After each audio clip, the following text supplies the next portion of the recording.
Controlling gravity with small amounts of electromagnetic stress energy densities. This talk was assisted by Dr. Christoph Meyer and also Elon Musk's artificial intelligence Grok 3. This is the military data, the 6 observables: instantaneous apparent accelerations and 90-degree turns, hypersonic velocities without signatures, low observability, cloaking, transmedium travel, that means going from the water, from the ocean or the Mediterranean Sea into the atmosphere, positive lift, anti-gravity, biological effects. The biological effects are from the anti-gravity blue shift, which is opposite, of course, to the attractive gravity red shift. And it's the anti-gravity blue shift on these vehicles that ionizes the atmosphere and causes basically radiation sickness.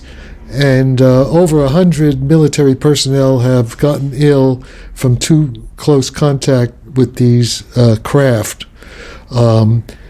Stanford University professor Gary Nolan is analyzing the blood from these military victims. This is fact. This is not science fiction. This picture is a summary of how time travel to the past really does work, using Roger Penrose's intuitive picture of space-time curvature as the relative tilting of neighboring light cones.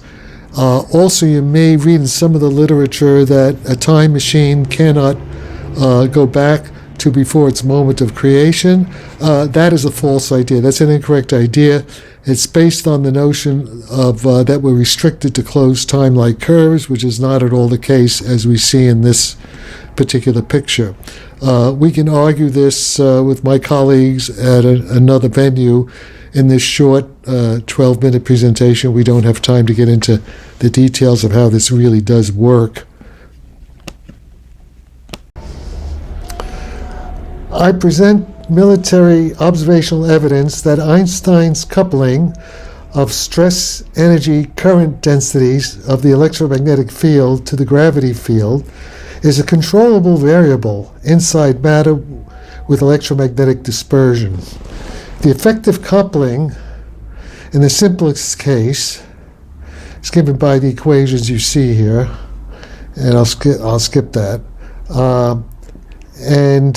Basically, what I'm saying is that the effect of the active matter depends on some of its electromagnetic properties, like the relative electric permittivity and the relative magnetic permeability. A test of this hypothesis has been proposed by Dr. Michael G. Anderson of the Lawrence Livermore Laboratory in a hot plasma warp reactor, in which the relative electric permittivity of the hot ion plasma is as high as 10 to the 16. It's a pure number, of course. It's the relative permittivity, dimensionless, like the fine structure constant. We also propose a much simpler, cheaper, modified Cavendish experiment involving the prediction that in water, if we start with large spheres of ice and let it slowly melt to water at room temperature, that there will be a change in the active gravitational mass of the water, which can be tracked by noticing a predicted shift in the angle theta, the angular separation of the pair of large masses from the small mass. And of course, the plane of that swing must be perpendicular to the Earth's gravitational field, so that we also predict that a continuous monitoring of the weight of the melting ice will not change, because the weight depends upon the passive gravitational mass in the gravitational field of the Earth, which is at right angles to the plane of the swing of the attraction of the large masses to the small masses. So what we're saying is that under certain conditions, for dielectrics, not so much for metallic conductors, but for dielectrics, the active mass causing gravitational fields is not the same as the passive mass which responds to gravitational fields. The weak equivalence principle only demands that the passive gravitational mass is identical to the inertial mass, and this again is only for test particles in an external gravitational field. Einstein's famous E equals mc squared, the m, the mass there, is the inertial mass. So for example, in an atomic bomb explosion, it's a small change in the inertial mass, which is the same as the passive gravity mass. It has nothing whatsoever conceptually to do with the active mass that actually generates the self field, which in the case of, say, a nuclear bomb explosion, the self field of the uranium or the plutonium or whatever is exploding is irrelevant to that process. Okay. This is a 2002 paper by Ray Chow. And by the way, Ray studied with John Archibald Wheeler at Princeton, then got on to do his PhD with Charles Towns, one of the inventors of the laser, and then was for almost 40 years a professor of physics at Berkeley, having many important students like Ephraim Steinberg, who does these brilliant Yakia Aharonov weak measurement experiments at the University, I believe, in Toronto. In any case, Ray showed in 2002 that the coupling constant between, say, electromagnetism and gravity in Einstein's theory of general relativity, that coupling constant is not a fixed universal constant as people think.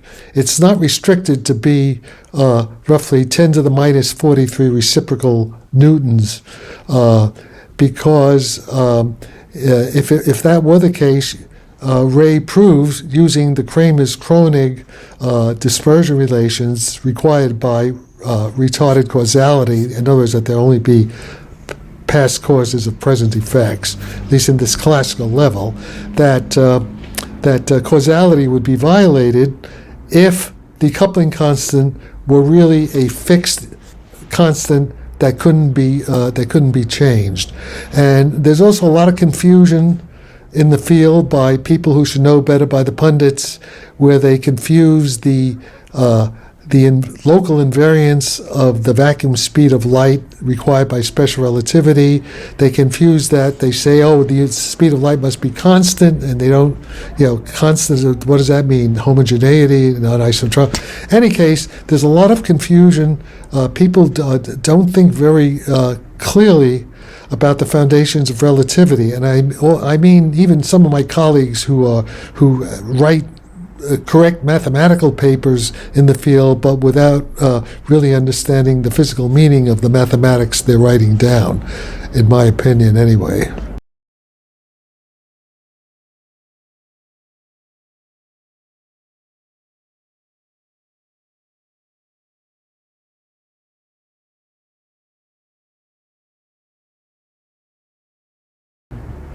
The previous couple of slides were simply excerpts from Ray Chow's paper that you could read on your own. And I just want to emphasize here, it's important to understand that Ray Chow, in his 2002 paper, does not connect his phenomenological, purely gravitational spin 2 emergent constituent parameters with their underlying electromagnetic spin 1 and spin 1/2 parameters. That is, there is no explicit connection of gravity to electromagnetism in Chow's 2002 paper. He only uses an analogy.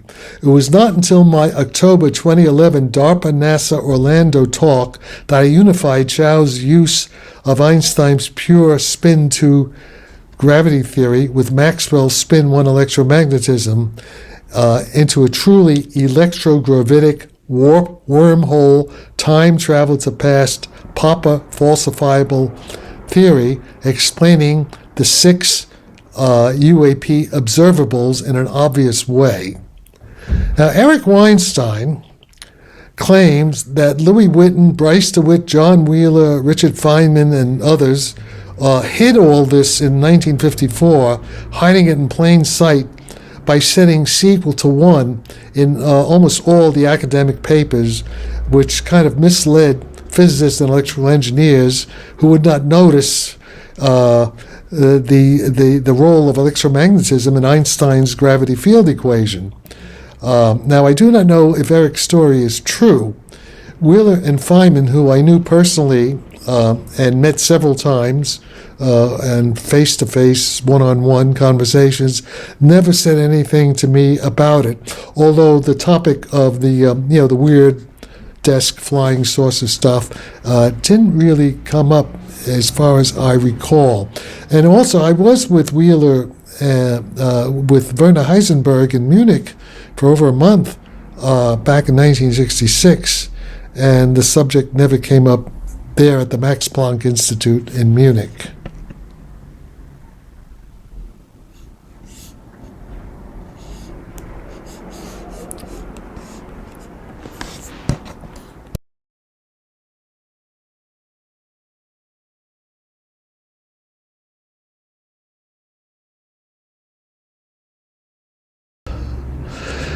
The problem is that if you look at all the textbooks on general relativity, and including Kip Thorne's recent classical physics book of basically applied general relativity, there's no discussion of how gravity fields are generated inside complicated matter with electromagnetic dispersion.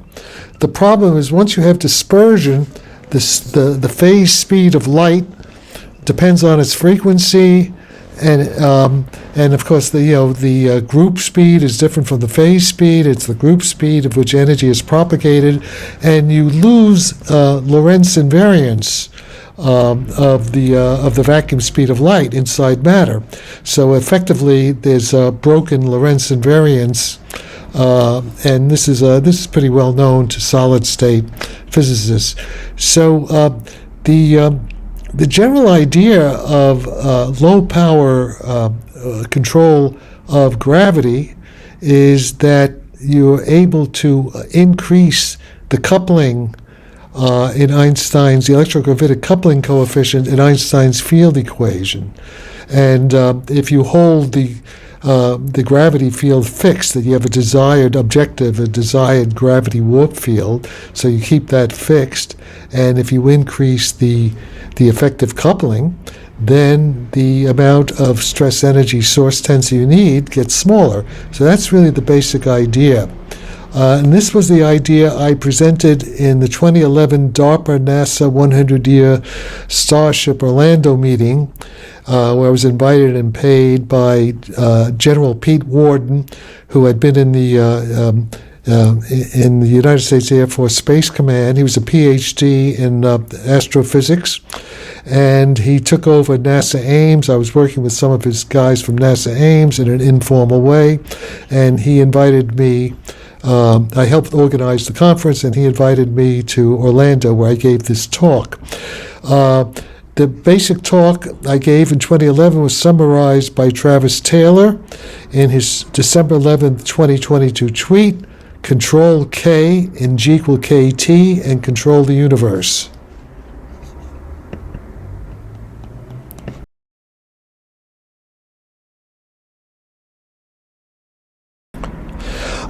Here is a quote from Elon Musk's Grok 3 artificial intelligence, confirming what I said in the last slide. Yes, there is an effective violation of Lorentz symmetry inside matter with dispersion for emergent, long-wave, low-frequency quasi-particles in collective modes.